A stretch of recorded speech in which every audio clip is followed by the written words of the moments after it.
ভাইরা আমার, এই জন্য আল্লাহ রাব্বুল আলামিন আমাদেরকে সারা বছর রোজার সওয়াব দিবেন। শুধু রমজান রোজা রাখলে সারা বছর রোজার সওয়াব পাবেন না।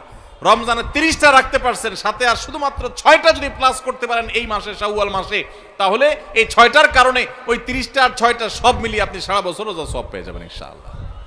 চেষ্টা করা যাবে না ইনশাআল্লাহ? আল্লাহ আমাদের সবাইকে তৌফিক দান করুন।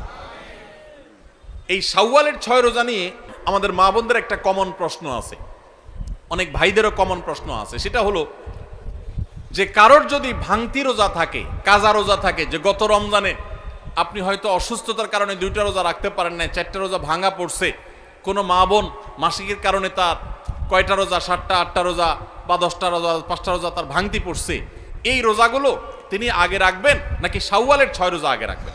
এটা হলো প্রশ্ন। এই প্রশ্নের উত্তর হলো অবশ্যই রমজানের রোজাগুলো আগে রেখে তারপরে শাওয়ালের 6 রোজা রাখতে পারলে বেশি উত্তম। কারণ নবী সাল্লাল্লাহু আলাইহি সাল্লামের হাদিসে আমরা দেখি তিনি বলেছেন, যে ব্যক্তি রমজানের রোজা রাখলো এরপরে শাওয়ালের 6 রোজা রাখলো, তার জন্য ফজিলত হলো সারা বছর রোজা সওয়াব। তাহলে আগে রমজানের গুলো শেষ করে তারপরে শাওয়ালের 6 রোজা রাখতে পারলে বেশি ভালো। কিন্তু যদি কোনো মা বোন বা কোনো ভাই তার মনে হয় যে না, ভাঙতি রোজাগুলো রেখে তারপরে আবার শাওয়ালের 6 রোজা রাখা আমার জন্য কঠিন হবে, গড়ে 10-15টা রোজা রাখতে এক মাসে আমার জন্য চাপ হয়ে যাবে, তাহলে যে কোনো একটা অপশন যদি বেছে নিতে হয়, তাহলে আমি বলবো অবশ্যই আপনি শাওয়ালের 6 রোজা, যেহেতু শাওয়ালের পরে আর প্রযোজ্য হবে না, এর সব শাওয়ালের পরে আর পাবেন না, এই জন্য শাওয়ালের গুলো আগে রেখে ফেলেন এবং কাজাগুলো যদি পরে রাখেন, ইনশাআল্লাহ আপনি পরিপূর্ণ সওয়াব পেয়ে যাবেন।